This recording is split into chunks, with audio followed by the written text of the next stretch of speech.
하나쿨 하나쿨 영상 예배 이렇게 드려요. 하나, 예배에만 집중해요. 예배의 주인공은 하나님. 예배 시간에 핸드폰? 딴 생각? 누워서? 간식? 둘, 예배를 준비해요. 내 마음을 다하고 좋은 환경을 만들고 성경책은 미리 준비하기. 이렇게만 하면 예배 준비 완료. 예배 시작.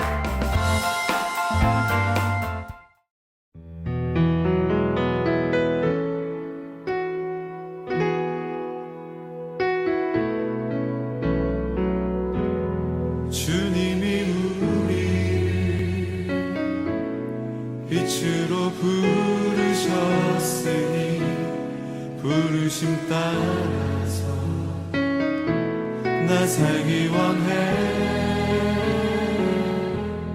거룩한 나라요 주께서 택한 백성이니 주를 의지하려 담대함으로 주님이 우리를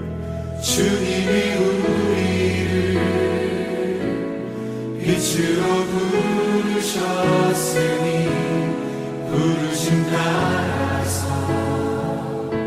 나 살기 원해.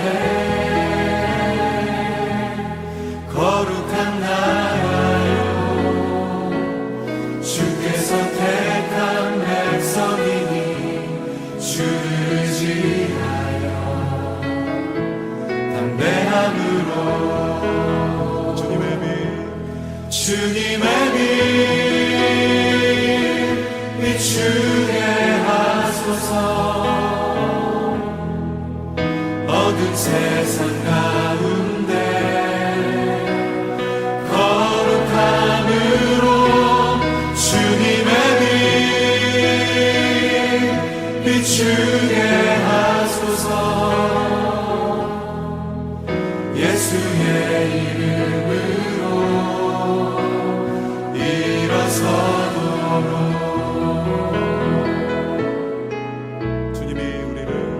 주님이 우리를 빛으로 부르셨으니 부르심 따라서 나 살기 원해. 거룩한 나라요 주께서 택한 백성이니 주를 의지하여 담대함으로 우리 다 함께 주님의 빛 비추게 하소서. 주님의 빛 비추게 하소서. 어두운 세상 가운데 거룩함으로 주님의 빛 비추게 하소서. 예수의 이름으로 우리 믿음으로 고백하면서 주님의 빛 주님의 빛 비추게 하소서. 어두운 세상 가운데 거룩함으로 주님의 빛 비추게 하소서. 예수의 이름으로 믿음으로 고백합시다. 주님의 빛 비추게 하소서. 주님의 빛 비추게 하소서. 어두운 세상 가운데 거룩함으로 주님의 빛 비추게 하소서. 예수의 이름으로 일어서도록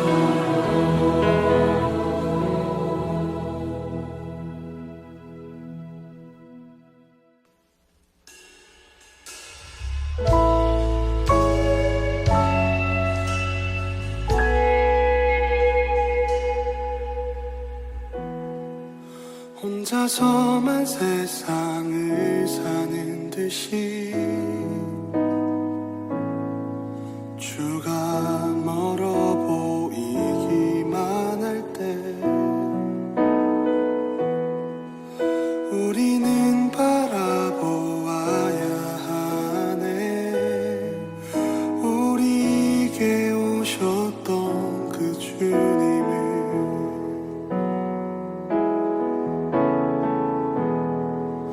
혼자서만 세상을 사는 듯이 주가 멀어 보이기만 할 때 우리는 바라보아야 하네. 우리에게 오셨던 그 주님을 주님이 우리의 아픈 마음을 아시네. 가까이서 우리의 아픔에 공감하시네. 우리 가운데 찾아오셨던 그 주님이 우리의 모든 상황에 공감하시네.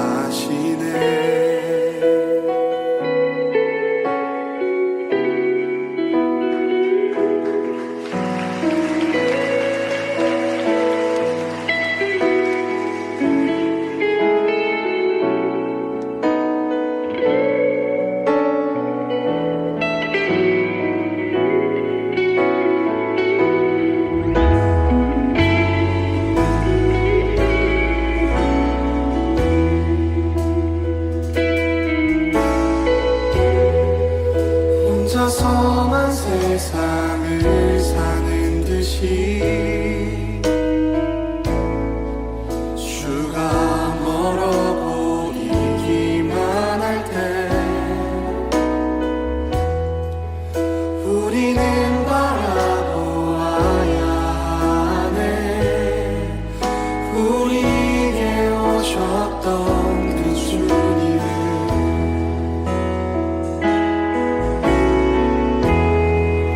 혼자서만 세상을 사는 듯이 주가 멀어 보이기만 할 때 우리는 바라보아야 하네. 우리에게 오셨던 그 주님을 주님이 우리의 아픈 마음을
주가 멀어 보이기만 할 때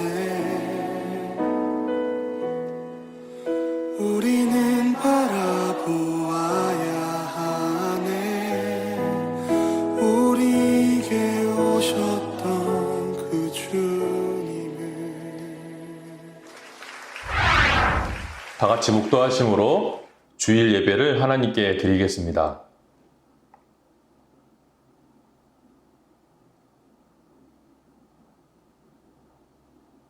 하나님 감사합니다. 저희들 하나님의 사랑 가운데 한 주간 지내고 이제 주일을 맞아서 하나님 앞에 예배드리고자 저희들 각자의 위치에서 이 영상 앞에 머리를 숙였습니다. 하나님께서 함께 해주시고 예배 가운데 말씀 가운데 은혜 베풀어 주셔서 온전히 하나님의 영광을 위해서 살아가는 저희들 되게 하여 주옵소서. 예수님의 이름으로 기도합니다. 아멘. 우리 사도신경으로 우리의 신앙을 고백하겠습니다.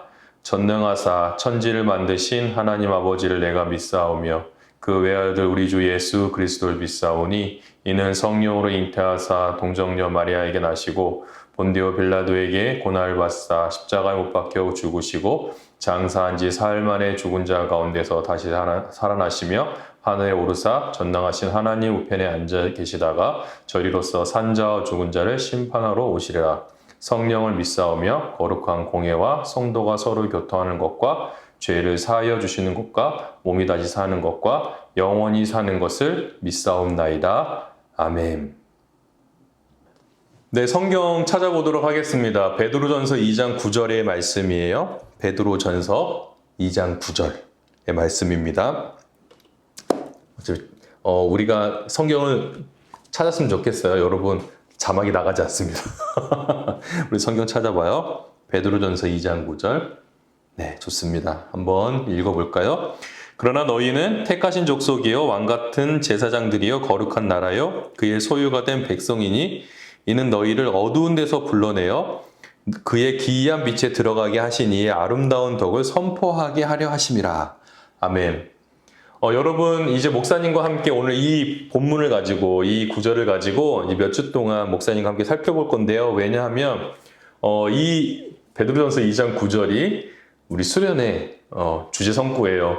우리 수련회가 이제 얼마 남지 않았는데 이 수련회 주제로 우리가 향해 가고 있는데 그래서 만약에 중등부 같은 경우에는 지금 로마서를 보고 있었잖아요. 잠깐 멈추고, 고등부 같은 경우에는 요한복음을 지금 살펴보고 있었는데 잠시 멈추고 수련회 그 당일에 우리에게 주신 하나님의 말씀을 향하여서 이제 예비적인 우리 본문을 좀 살펴보고자 해요. 그래서 오늘부터 해서 몇 주간 목사님이 이 구절에 나와 있는 여러 부분들에 조목조목 따져가면서 우리가 깊이 성경의 말씀 속으로 한번 들어가 보려고 합니다. 그래서 여러분들이 기대와 소망을 가지고 우리 수련회 때 하나님께서 우리에게 어떤 말씀을 주시고 그리고 기대와 소망을 우리에게 허락해 주실지 간절히 갈망하면서 오늘 예배에 또 말씀에 또 참여해 주셨으면 좋겠습니다. 오늘 2장 9절 말씀을 좀 더 이해하려면 2장 5절 말씀을 한번 더 읽어봐야 돼요. 2장 5절 말씀 한번 읽어보면 너희도 산 돌같이 신령한 집으로 세워지고 예수 그리스도로 말미암아 하나님이 기쁘게 받으실 신령한 제사를 드릴 거룩한 제사장이 될지니라. 이렇게 말씀하고 계십니다. 예수님께서 산돌이라고 표현을 하고 있어요. 근데 이 산돌이라고 하는 생명이 있는 돌이라는 뜻인데 이 돌을 좀 더 이해하려면 사도행전 4장 11절에 이렇게 말씀하고 계세요. 이 예수는 너희 건축자들의 버린 돌로서 집 모퉁이의 머릿돌이 되었느니라. 집 모퉁이의 머릿돌, 그러니까 집 모퉁이 돌이라고 예수 그리스도를 표현하고 있는데 이 모퉁이 돌 그리고 머릿돌이라는 것은 어떤 의미냐면 우리가 머릿돌 하면 우리 교회에도 이렇게 붙어 있는데 입구에 들어가면 이렇게 기둥에 머릿돌 해가지고 붙여놨잖아요. 그 머릿돌을 얘기하는 것이 아니라 모퉁이 돌인데 이 모퉁이 돌은 한 벽과 한 벽을 이어주는 그 첫 번째 그 돌이에요. 그러니까 맨 처음 그 돌을 놓고 양쪽 벽으로 쌓아져 가는 거죠. 그러니까 모퉁이 돌을 딱 빼는 순간 와르르 다 무너지겠죠. 그래서 건물 무게의 구조를 이렇게 받쳐주는 역할을 하는 그 모퉁이 돌이 바로 예수님이다라고 얘기하면서 성경에서 이 모퉁이 돌 비유를 왜 썼냐면 유대인과 이방인을 이어주는 그 모퉁이 돌이 누구시냐? 바로 예수 그리스도. 뿐만 아니라 예수 그리스도를 믿을 때 유대인뿐만 아니라 이방인도 구원을 얻는다라는 메시지를 주고 있는 것이죠. 그래서 예수님께서 이 모퉁이 돌이신 예수님이 생명을 가진 돌, 생명 있는 돌이라는 산돌이라고 표현하셨습니다. 이 산돌이라고 표현한 이유는 무엇이냐면 결국 우리가 오늘 본문에서 너희는 택하신 족속이요 왕같은 제사장들이요 거룩한 나라요 그의 소유된 백성이니 라고 했을 때 왜 너희들이 택하신 족속이고 왕같은 제사장이고 거룩한 나라이고 그의 소유된 백성이냐고 말하냐면 너희들이 그 모퉁이 대신 그 예수 그리스도를 통해서 구원을 받았고 생명을 얻었기 때문이다 라고 이야기를 하는 거죠. 그래서 구원이라는 거는 구원이라는 것은 신앙생활의 어떤 종착점을 이야기하는 게 아니에요. 그러니까 예수 믿으면 그냥 믿은 것으로 끝나는 게 아니라 그것이 바로 신앙생활을 시작하는 출발점인 거죠. 그러니까 여러분들이 예수 믿으면 됐지라고 생각하는 것이 아니라 예수 믿은 사람이 그러면 어떻게 살아가야 될까라는 질문이에요. 그래서 하나님께서는 우리를 구원하실 뿐만 아니라 이 구원받은 자를 부르세요.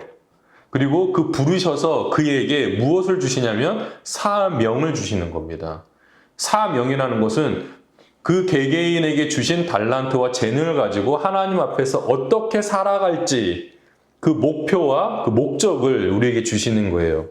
그렇기 때문에 예수님을 믿는다라는 것은 하나님의 그 통치와 그 나라가 이 세상에 임하고 하나님께서 우리를 통해서 어떻게 하나님 자신을 드러내시는지를 보여드리는 그것이 바로 그리고 그것이 우리의 사명이라고 하는 것입니다. 그래서 여러분들은 이 신앙생활을 하면서 어려움도 겪을 것이고 감사의 제목도 생길 것이고 기쁨과 즐거움도 하나님께서 허락해 주실 거예요. 자신에게 주어진 그 능력, 구원의 은혜, 그 생명의 원리를 따라서 여러분들은 이 세상과 다른 삶을 살아가야 하는 존재로 부르심을 받았다라는 거죠. 결국 우리의 삶은 하나님께서 우리에게 주신 그 생명의 그 원리, 그러니까 복음이 무엇이냐, 예수 그리스도가 누구시냐, 산돌 대신 그분이 모퉁이 돌이 되신 이유가 무엇이냐, 결국 우리가 하나님 앞에 지어짐을 받은 성도로 성장할 뿐만 아니라 그 성도의 사명을 어떻게 나에게 주어진 위치에서 그 재능과 달란트로 하나님이 나에게 맡겨진 사명을 감당할 것인가, 그리고 나를 무엇으로 불러주셨는지 그 목적과 그 비전은 무엇인지 우리가 살펴보려고 하는 것입니다. 그러기 위해서는 여러분 우리는 하나님의 말씀, 그러니까 하나님을 의지하고 그분의 말씀에 순종하며 살아가야 돼요. 왜 그럴까요? 우리가 받은 사랑이 너무 크기 때문에 그렇습니다. 그리스도께서 우리에게 주신 사랑이 얼마나 큰지 자신의 살과 피를 다 찢기시고 내어주심으로 인해서 결국 우리를 그 죄악 가운데서 건져내 주셨죠. 그렇기 때문에 우리는 변화된 삶을 살아야 되고 그리고 예수 믿는 사람이 되었다고 한다면 분명한 사명과 목적 의식을 가지고 이 세상을 살아가야 돼요. 그런데 예수님을 믿었습니다. 그리고 예수님이 누구신지도 알는 체험도 했어요. 그런데 내 인생의 목표도 없고 사명감도 없고 내가 어떻게 살아가야 할지에 대해서도 궁금하지도 않아요. 왜 그럴까요? 왜 그럴까요?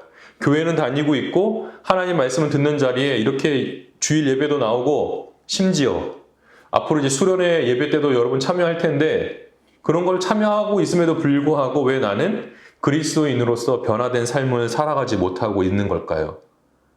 그 이유는 몇 가지가 있지만 그 첫 번째로는 혹 여러분들이 정말 내가 예수 그리스도를 믿고 있는지 그리고 내가 구원받았는지 처음부터 다시 한번 생각해 봐야 되고, 두 번째는 예수님을 정말 만났지만 하나님을 아는 지식, 그러니까 예수 그리스도가 누구신지 그리고 하나님이 누구신지 어떻게 보면 교리적인 부분일 수도 있지만 그런 성경이나 이런 부분들에서 더 갈망하고 배우고자 하는 결국 하나님을 아는 지식이 결핍되고 부족해서 결국 내가 어떻게 살아가야 될지의 방향도 찾아보지 않는 그런 게으른 사람일 수도 있고, 세 번째는 정말 구원받았지만 그 구원받은 것에 거의 대부분 이 세 번째에 다 걸릴 건데요. 구원은 받았지만 감격이 점점 사라지고 형식적인 그리스도로 살아가고 있기 때문에 내가 사명을 받은지도 모르고 내 사명이 무엇인지도 모르는 상태로 살아가게 되는 것이죠. 그렇기 때문에 우리의 가장 중요한 사명은 무엇일까요? 하나님께서 우리에게 주신 사명. 목사님 아까도 계속해서 반복해서 말하지만 여러분들에게 하나님께서 달란트도 주시고 재능도 주셔서 그것으로 하나님이 여러분들의 그 독특한 사명들을 허락해 주셨을 거예요. 여러 분야에서요. 당연하죠. 그런데 더 중요한 건 무엇이냐면 여러분이 그리스도인이 되어야 돼요. 근데 이 그리스도인이 되어야 된다는 것은 무엇이냐면 그리스도인 됨의 본질을 드러내야 돼요. 다시 말하면 제자 됨의 본질을 보여줘야 돼요. 자녀 됨의 본질을 보여줘야 돼요. 즉 무엇이냐면 하나님께서는 여러분들을 부르셔서 우리에게 결국에는 여러분들 자신이 하나님을 믿는 사람으로서 먼저 서기를 원해요. 하나님을 믿는 사람으로서 무엇을 하기 전에 어떤 소명을 따라서 우리가 행동을 하기 전에 여러분들이 하나님 자녀 되는 그 됨됨이 그것을 먼저 요구하시는 거예요. 좀 더 우리가 살펴보면 이런 것입니다. 하나님께서는 우리에게 그리스도인은 이런 사람이다 라고 이야기했을 때 먼저 무엇을 말씀하시냐면 오늘 9절 말씀 쳐보고 보니까 너희는 택하신 족속이라고 했습니다. 선택받은 민족이라고 이야기하고 있어요. 선택받은 민족이라고 할 때 이 선택했다, 이 선택된이라고 하는 것은 하나님께서 그를 그러한 어떠한 존재로 택했다. 그러니까 붙잡아 두다, 가까이 옆에 두다라는 뜻이고 더 중요한 건 이 뒤에 족속이라는 뜻이거든요. 이 족속이라는 것은 무엇이냐면 여러분들도 다 이름에 성이 있고 그리고 가문이 있잖아요. 그 가문에 가장 높이 있는 분 1번이라고 얘기해야 될까? 그분의 그 사람의 그 조상님의 한 핏줄로 맺어진 그 가문의 그 공동체 그거를 족속이라고 하는 거예요. 성경에서는. 그러니까 우리는 한 조상으로서 그리고 한 조상의 통치를 받는 그리고 또는 동일한 식습관과 문화를 가진 사람들을 족속이라고 하는 거죠. 결국에는 예수님께서는 오늘 하나님께서는 베드로를 통해서 너희는 선택하신 족속이다라고 했을 때 그리고 예수 그리스도를 구주로 영접하고 그리고 구주로 믿고 고백하는 자들을 택하신 족속이라고 이야기하는 거죠. 예수 그리스도를 통해서 한 공동체 된 여러분 이 세상을 살아갈 때 결국 우리가 그리스도인으로서 정체성을 분명히 가져야 될 첫 번째는 뭐냐면 하나님이 여러분들을 택하셨다는 거예요. 하나님께서는 여러분 택하셔서 여러분을 부르셔서 예수 그리스도를 믿는 하나의 공동체로 만드셨어요. 그러니까 결국 하나님께서는 우리를 그리스도인으로 하나님의 것으로 하나님의 자녀로 제자로 부르셨다는 것은 결국 이런 겁니다. 세상과 다른 관점과 안목으로 살아가야 돼요. 이 세상에서 우리가 살고 있었는데 그 이 세상에서 살고 있는 사람들을 예수 그리스도로 구속하셔서 하나님 나라와 하나님 나라에 속한 백성으로 부르셨다고 하면 그 하나님 나라에 속한 백성답게 살아가야 돼요. 그게 먼저예요.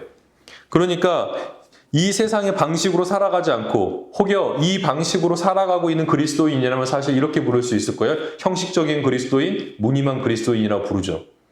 그런데 참된 그리스도인, 진짜 하나님 앞에 그 사람의 됨됨이, 그리스도인의 됨됨이로서 살아가는 모든 사람들은 이 세상을 따라가는 사람이 아니라 이 세상을 거스러가는 사람들이에요. 왜냐하면 하나님의 것으로, 하나님의 자녀로 백성으로 여러분들 부르셨기 때문에 그래요. 그러면 이럴 겁니다. 하나님 저를 왜 부르셨어요? 이 세상 너무 좋은데요. 근데 여러분 이 세상이 너무 좋은데 이 세상에 그냥 내버려 두면 여러분들 어떻게 될까요? 그렇죠. 가는 길은 한 곳밖에 없는 거예요. 하나님의 심판이 놓여져 있을 수밖에 없어요. 그런데 하나님께서는 그거를 원치 않으시고 결국 우리 인간이 어떻게 살아가야 될지를 알 수 있는 그 자리로 우리를 불러주시는 것입니다. 여러분들에게 먼저 택하신 족속이라는 이 구절을 통해서 여러분들이 알아야 될 부분은 단 하나예요. 여러분이 택하신 족속으로 살아가고 있느냐?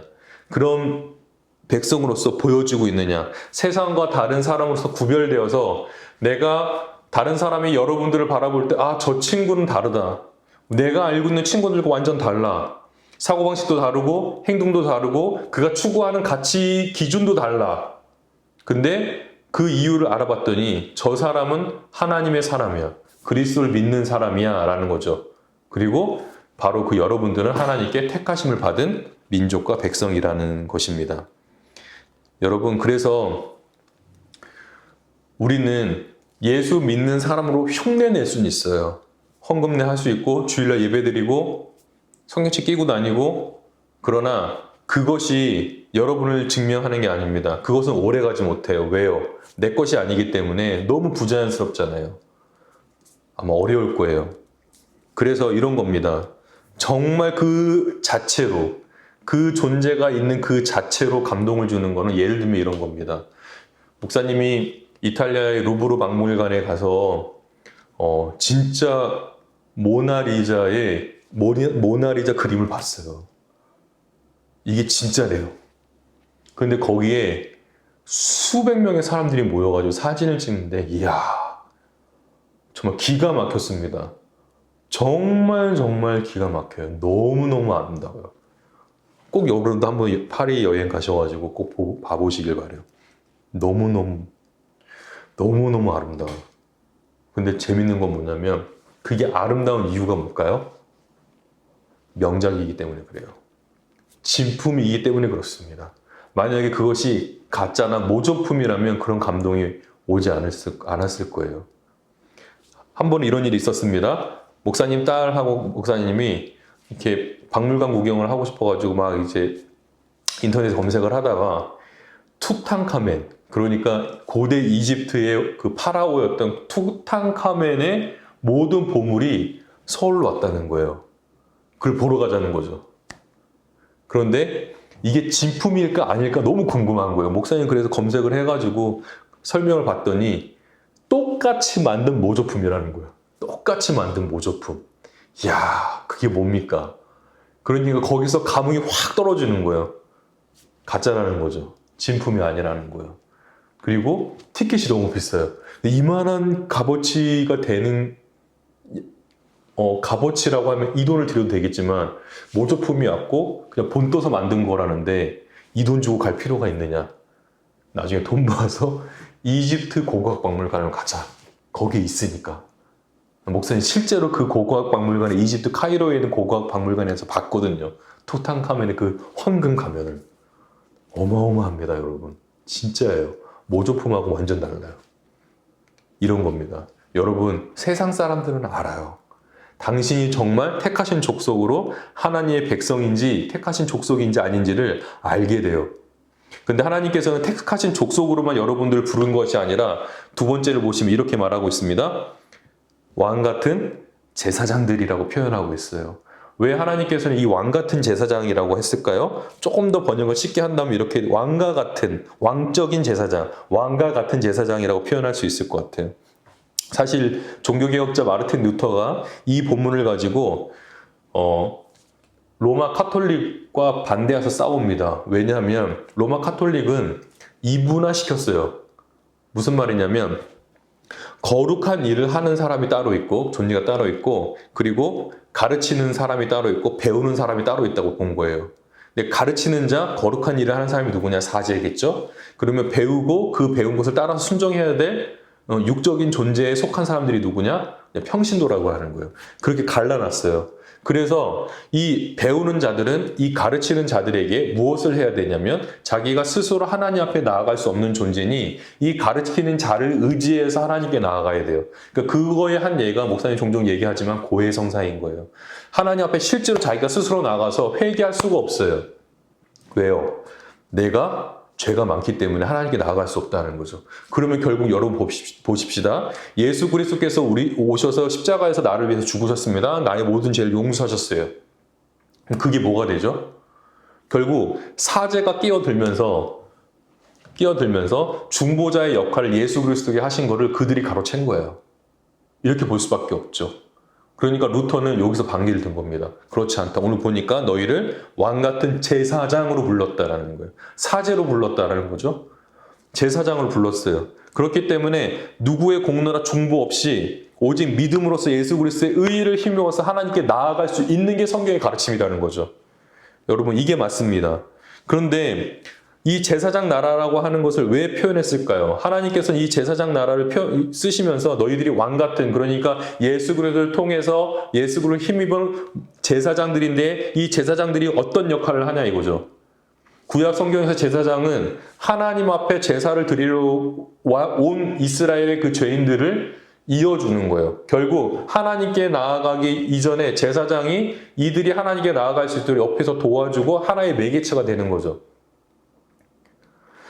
실제적인 중보자는 예수 그리스도이지만 우리가 그 중보자 대신 그 예수 그리스도를 만나게 하는 그 접촉점, 그게 바로 제사장들이라는 거죠. 하나님께서는 여러분들을 진정한 의미에서 예수 그리스도밖에 없지만 그럼에도 불구하고 여러분들을 통해서 하나님이 누구신지, 하나님 앞에 나아가면 어떠한 은혜가 있는지를 많은 믿지 않는 사람들에게 보여주는 거예요. 바로 여러분들이 제사장이라는 거죠.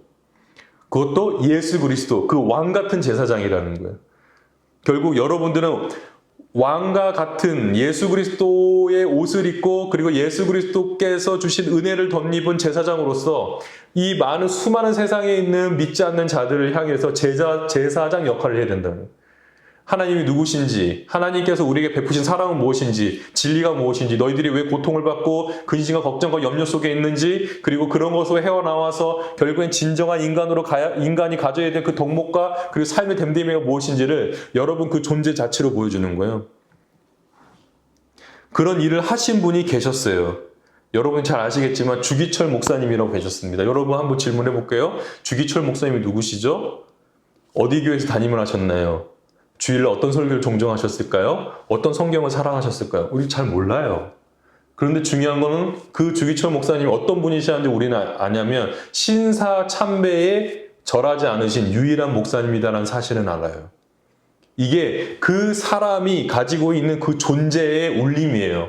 그 사람이 가지고 있는, 그래서 그가 하나님 앞에서 열심히 그리고 순종하며 살아갔을 때 그 사람이 객관적으로 어떠한 사람인지 자세히는 알지 모르지만, 그러나 그럼에도 불구하고 그는 죽었지만 그 주기철 목사님이 하나님을 위해서 그리고 교회를 향해서 그렇게 순교하시고 그 우상에 절하지 않으시고 온전히 하나님을 섬겼다라고 하는 그 존재 자체는 우리에게 큰 감동을 주는 거잖아요. 마찬가지예요, 여러분. 여러분들이 이 세상을 살아갈 때 참된 그리스도인으로 살아가야 됩니다. 그러기 위해서는 여러분이 먼저 무엇인가 그리스도인으로서 실천하기 이전에 그 실천에서 그리고 실천을 통해서 분명히 내가 가지고 있는 것을 드러낼 수 있는, 그러니까 예수 잘 믿는 사람들이 먼저 돼야 되는 거예요. 하나님께서는 여러분을 그걸로 먼저 부르셨어요. 그래서 여러분들은 결국 택하신 백성이고 그리고 많은 이들을 하나님께 인도해야 될 제사장으로 여러분들 부르셨습니다. 이 점을 꼭 기억하세요. 그러면 오늘 내가 예수 그리스도의 입은 그 사랑이 오늘 내가 무엇을 해야 될지 그리고 내가 어떠한 존재로 살아가야 될지를 설명해 주는 거예요. 여러분들은 택하신 백성입니다. 하나님께서 여러분을 택하셨어요. 그리고 구원의 은혜를 주셨습니다. 그래서 그 구원의 은혜를 받은 것으로 끝나는 것이 아니라 이제 신앙생활하고 그리고 예수 그리스도를 믿는 사람으로서 살아가는 그 삶의 출발선에 여러분 서 있는 거예요. 목사님은 여러분들이 지금 이 자리로 하나님께서 부르신 줄로 믿어요. 그래서 여러분들과 함께 앞으로 이제 몇 주 동안 이 부르심 그리고 나를 택하신 족속으로 왕같은 제사장으로 그리고 다음 주에 살펴보겠지만 거룩한 나라고 그 소유된 백성으로 왜 불러주셨는지 그리고 그 불러주신 그 부르심에 우리는 어떻게 응답해야 되는지 한번 이야기를 계속해서 나눠보고자 합니다. 여러분 이제 설교를 마치면서 여러분들의 축복하기는 비대면 예배로 드리지만 하나님께서 여러분들을 정말 사랑하십니다. 여러분이 있는 곳에서 예수님 잘 믿는 사람으로 서주시기를 바라요.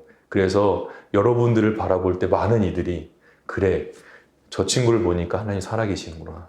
저 친구를 보니까 예수님이 누군지를 알겠어. 이러한 고백들이 여러분들을 통해서 많은 주변에 있는 사람들의 입에서 고백되어지기를 바랍니다. 축복합니다. 기도하겠습니다. 하나님 감사합니다. 오늘 우리를 부르시는 그 하나님이 우리를 택하신 족속과 그리고 왕같은 제사장으로 불러주셨다라고 오늘 말씀해 주셨는데 하나님 저희들의 정체성을 잃지 않고 예수 그리스도를 통해서 우리를 선택하시고 제사장 삼으셔서 하나님 나라의 그 사명과 그 백성으로 살아갈 수 있도록 우리를 세워주셨습니다. 하나님, 우리가 잊지 않고 하나님 백성으로 살아갈 수 있도록 힘 주시옵소서.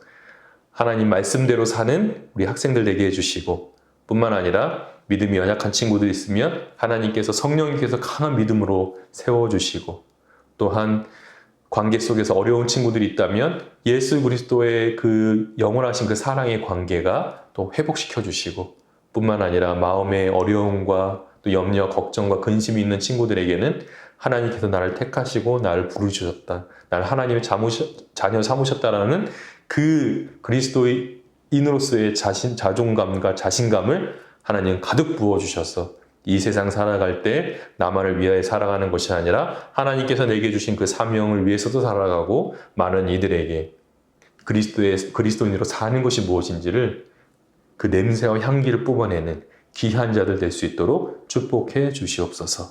예수님의 이름으로 기도합니다. 아멘. 주 예수 그리스도의 은혜와 하나님 아버지의 사랑과 성령의 교통하심이 이제로부터 영원히 함께 있어지이다. 아멘. 네, 여러분 안녕하세요. 이태영 목사입니다. 여러분들과 함께 이제 신앙 기초반이라고 해서 목사님과 주일 예배 후에 성경 공부 같이 해보려고 해요. 사실 성경 공부라기보다는 우리의 신앙의 어떤 기초들을 좀 더 다져가는 시간을 좀 가지려고 해요. 특히 이제 우리 고등부 사역팀 같은 경우에는 목사님과 한 달 정도 했었던 기억이 나나요? 7개월 전이죠. 우리 작년 12월에 잠깐 했었는데, 뭐 사역팀 학생들은 다시 복습한다고 생각을 하시고, 다만 우리 중등부 그리고 고등부 학생들 같은 경우에는 목사님과 함께 이제 신앙의 기초를 좀 다져서 그 위에다가 무엇을 얹어 놓아도 탄탄한 신앙의 좀 기반들을 좀 다졌으면 해서 목사님이 이렇게 준비를 했습니다. 원래는 빨리 이런 공과들을 좀 빨리 시작했어야 되는데 이제서야 이제 하게 됐네요.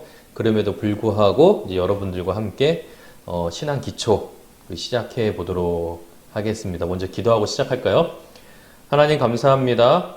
저희들 신앙 기초반 이렇게 시작하려고 합니다. 몇 주간 우리 학생들과 함께 우리의 신앙을 다져가려고 하는데, 이 신앙의 기초들이 잘 다져져서 그 위에 무엇을 올려놓아도 그 신앙의 기반이 무너지지 않고 오히려 하나님 안에서 장성한 분량까지 성장하는 귀한 학생들 될 수 있도록 주께서 함께 해주시고, 또 집중해서 또 마음을 활짝 열고 또 목사님과 함께 하나님께서 우리에게 세워주신 그 기초, 믿음의 기초들, 신앙의 기초들을 잘 배워가는 시간 되게 해 주옵소서. 예수님의 이름으로 기도합니다. 아멘. 자, 그러면 시작해 보도록 하겠습니다. 분당중앙교회 청소년부 신앙 기초반 시작합니다. 1과입니다.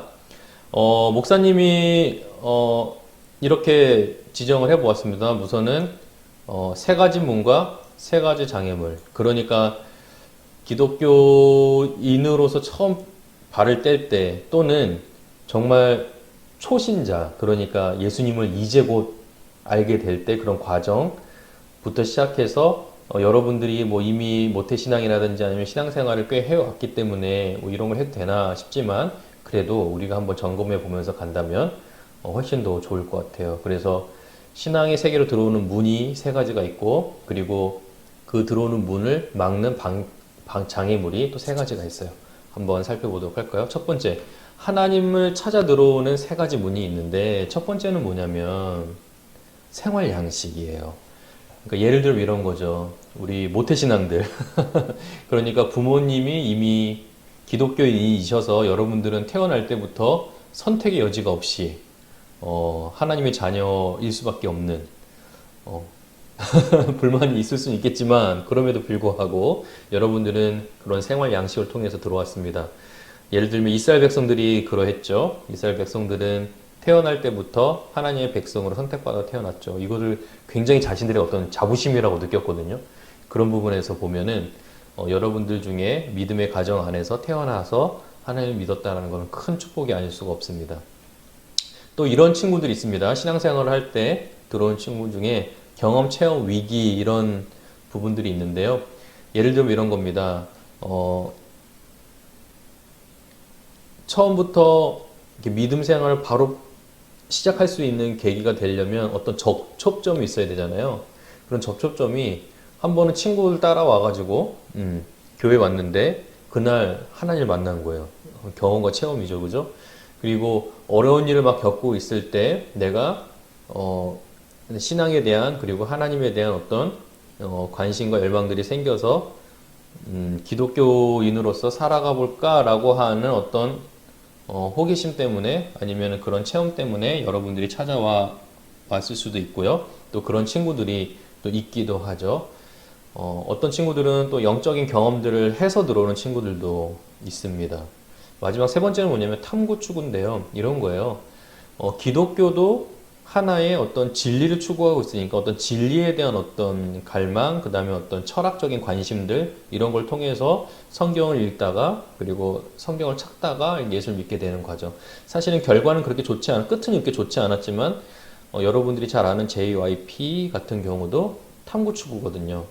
어떤 신적인 존재에 대한 어떤 탐구를 하다가 이스라엘에 가서 몇 개월씩 둘러보기도 하고, 하지만 다만 이제 우리가 정통교회라고 하는 그 정통교회로 이렇게 들어오지 못했던 케이스이긴 하지만 그래도 탐구 추구를 통해서 하나님이 누구신지를 알려고 하는 그 열망 같은 경우에는 바로 이런 부분이 아닐까라는 생각이 듭니다. 볼까요? 그러면 장애물이 몇 가지가 있다고 그랬죠, 목사님이? 세 가지가 있다고 했습니다. 그러면 진리에 다가가지 못하게 막는 세 가지 장애물이 있는데 그 첫 번째가 뭐냐면 기독교인과 교회가 만들어 놓은 장애물이에요. 그러니까 기독교인과 교회가 만들어 놓은 장애물이라는 게 과연 뭘까요? 예를 들어 이런 거죠. 우리 매스컴에서 교회의 어떤 잘못들, 그 다음에 부정부패, 그리고 기독교인들을 여러분들이 친구들을 만났는데 그 친구가 진짜 거짓말도 잘하고 욕도 잘하고 막 친구들 막 해코지하고 심지어 일진이야 막 이러면 그 친구가 아무리 기독교인이라고 해도 그 교회에 대한 반감들이 생길 수 있겠죠. 그리고 교회가 그 지역 사회에서 바른 일을 하지 못하고 있을 때, 그럴 때 결국에는 그 진리에 대한 부분들을 이제 부정하게 되겠죠. 두 번째는 지적인 장애물인데요. 예를 들면 어떤 과학이라든지 종교 문명사라고 이제 들 수 있는데, 첫 번째 과학이라는 거는 결국에는 무신론 과학자들이 만들어 놓은 목사님이 함정이라고 생각하는데, 실제로 무신론자들이 대답하지 못하는 부분들 분명히 있어요. 과학자들이. 그럼에도 불구하고 어떤 진화론이라든지 어떤 생물학이라든지 물리학이라든지 이런 부분들을 통해서 결국에는 우리가 지적으로 학교에서 경험하게 될 때, 뭐 생물학을 공부하게 될 때, 뭐 이런 부분들에 있어서 여러분들이 지식을 탐구하면서 기독교가 그렇게 과학적이지 않구나, 합리적이지 못하구나, 또는 설명되지 않는 부분들이 굉장히 많구나, 이렇게 이해할 수 있고, 또 종교문명사라고 했을 때는 어떤 거냐면 결국은 역사거든요. 역사 속에서 교회가 어떠한 역할을 했고, 그리고 이 종교가 과연 그 진리를 추구하고 있었는지, 그리고 그런 것을 보면서 예를 들면은 카톨릭 같은 경우에는 패스트가 돌았을 때 마녀 심판 같은 걸 했죠. 그 당시에 흑사병이 막 돌고 막 이러면은 또 처녀들을 또 죽이기도 했고, 그런 말도 안 되는 일들을 하면서 기독교가 그 지역 안에서, 그 나라 안에서 결국엔 진리에 다가가지 못하게 하는 장애물이 되기도 하죠. 오늘날 우리에게도 분명히 있는 것 같고요. 실존적인 장애물. 그러니까 실존적인 장애물이라는 것은 결국 이런 겁니다. 인간으로 태어났는데 인간이 이렇게 고통이 심해요. 예를 들면 이런 질문들도 하겠죠. 여러분들이 뭐 너무 오래전 일이긴 하지만 여러분 뭐 어렸을 때 일이기도 하지만, 예를 들면은 세월호 사건 같은 경우도 많은 학생들이 좀 사고로 인해서 죽임을 당했잖아요. 그런 걸 보면 이렇게 질문할 수 있죠. 과연 하나님이 살아계시냐? 하나님 살아계시면은 과연 저런 일이 일어나야 되느냐? 또 여러분들 개인적인 삶의 문제에서도 이렇죠. 내가 하나님 나를 사랑하신다고 했는데 왜 우리 가정은 이렇게 한부모 가정으로 이렇게 쪼개져 있나요? 뭐 이렇게 얘기할 수도 있을 것 같고요. 악의 문제. 하나님께서 그렇게 살아계시다면 왜 이렇게 악한 사람들이 많이 있나요? 그래서 나는 뭐 그런 악한 존재들로부터, 악한 사람들로부터 피해는 입지 않았지만 그럼에도 불구하고 왜 악은 그렇게 내버려 두시나요? 라고 하면서 어떤 실존적인 문제에 있어서 하나님께서 과연 살아계시냐, 그리고 그 진리가 맞느냐라고 하는 이 장애물들, 그러면서 이러한 고민들이 결국 우리가 기독교인으로서 살아가지 못하게 하는, 그리고 의문을 들게 하는 이제 장애물이 될 수도 있겠죠. 이런 문제들을 하나씩 우리가 걷어 보도록 합니다. 이번 성경 공부를 통해서 오늘만이 아니라 이후에 계속해서 여러분들과 함께 이 문제들을 한번 풀어가 보도록 하죠. 자, 그러면 이렇게 얘기할 수 있습니다. 묻지만 말고 믿기만 해라. 근데 기독교가 아닙니다, 여러분. 기독교는 절대로 묻지 말고 믿기만 하라라고 얘기하지 않아요. 만약에 이렇게 얘기하시는 분들이 계시다면은 혹여 부모님일지라도 사실 잘못된 거예요. 기독교는 맹목적인 종교가 아닙니다. 왜냐하면 여러분들이 아시겠지만 이 교리를 배우다 보면 우리가 웨스트민스터라고 하는 소요리 문답서를 배우는데 그 기초해서 우리가 신앙을 이야기할 텐데, 이 소요리 문답서가 물음과 답으로 돼 있어요. 묻고 답하는 거예요, 여러분. 절대 묻지 말라라고 얘기하지 않습니다. 우리가 신앙을 고백하는 그 문서 자체도 질문과 답변으로 되어 있어요. 그렇기 때문에 묻지만 말고 믿기만 해라. 이건 기독교가 아닙니다, 여러분. 오히려 솔직한 질문이 솔직한 답변을 가져오는 거예요. 그래서 여러분들이 목사님과 함께 성경 공부를 할 때 궁금하거나 그리고 알고 싶은 것들을 댓글로 막 남겨주세요. 그래서 그런 부분에 있어서 목사님이 솔직하게 또 답변도 드리고 여러분들에게 그런 질문들이 당연히 생길 수밖에 없는 거죠. 그쵸? 만약에 예를 들어 이런 겁니다. 아까 우리가 얘기했던 기독교가 교회가 만드는 장애물들, 이거는 어떻게 해야 되느냐, 이 부분들. 예를 들어 과학에 대한 부분들, 종교의 역사적인 부분들에 대해서 우리가 어떻게 설명해 줄 수 있겠느냐, 그리고 악과 고통의 문제들. 그래서 여러분들이 실제로 경험하고 있는 그 어려움들이 과연 하나님께서 나에게 그냥 던져주신 것이냐, 아니면 어떤 의미가 있느냐, 이런 것들을 우리가 물어보면서 찾아갈 수 있겠죠. 그러니까 질문들을, 솔직한 질문을 하면서 또 목사님과 또 여러분들이 그 답을 찾아가는 과정이 신앙이라고 하는 거예요. 함께 생각해 보면, 자, 여러분들은 이제 어떤 과정으로 들어오셨나요? 생활 양식을 들어오셨나요? 아니면 경험과 체험, 어떤 어려움을 통해서 들어오셨나요? 아니면 지적인 탐구를 위해서 들어오셨나요? 한번 생각해 볼 필요가 있을 것 같고, 그리고 여러분들이 하나님을 알아가는 과정을 가로막는 것 중에 가장 큰 장애물이 뭔가요? 여러분들이 가지고 있는 장애물 중에 기독교인과 교회가 가지고 있는 어떤 그 악함의 문제들, 아니면은 지적인 장애물, 과학이라든지 종교 문명사라든지 역사라든지 그런 속에서 기독교의 어떤 나쁜 모습들 때문에, 아니면 실존적인 질문에 대한 부분들, 어떤 장애물이 여러분들에게 가장 큰 장애물인가요? 한번 답해 보시기를 바랍니다. 오늘은 여러분들과 함께 여기까지 하겠습니다.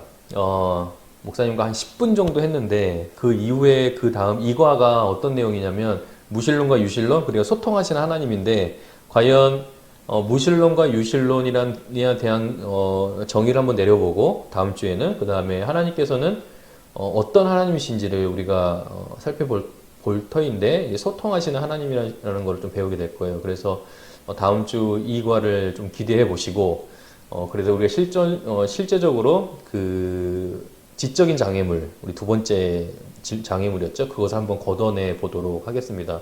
그래서 여러분들이 댓글창에 기독교로 들어오는 3가지 문 중에 어느 것을 통해 들어왔는지 한번 적어봐 주시고, 또 하나님을 알아가는 과정 중에 맡고 있는 장애물, 아까 우리가 3가지 봤는데, 네, 이것 중에 여러분들이 어떤 장애물에 좀 마음이 좀 힘들거나, 아니면 이런 부분들에서 이렇게 친구들과, 믿지 않는 친구들과 소통이 어려운지, 이런 것들도 댓글로 남겨주시면은 목사님이 그 질문에 그 다음 주 녹화하면서 또 답변을 해드리도록 하겠습니다. 네, 한 10분, 11분 정도 여러분들과 같이 이야기 나눴는데요. 다음 주에도 좀 재밌게 여러분들과 또 이야기를 한번 나눠보도록 하겠습니다. 감사합니다. 성경 공부 여기까지 하도록 하겠습니다. 우리 다음 주에 만나요. 안녕.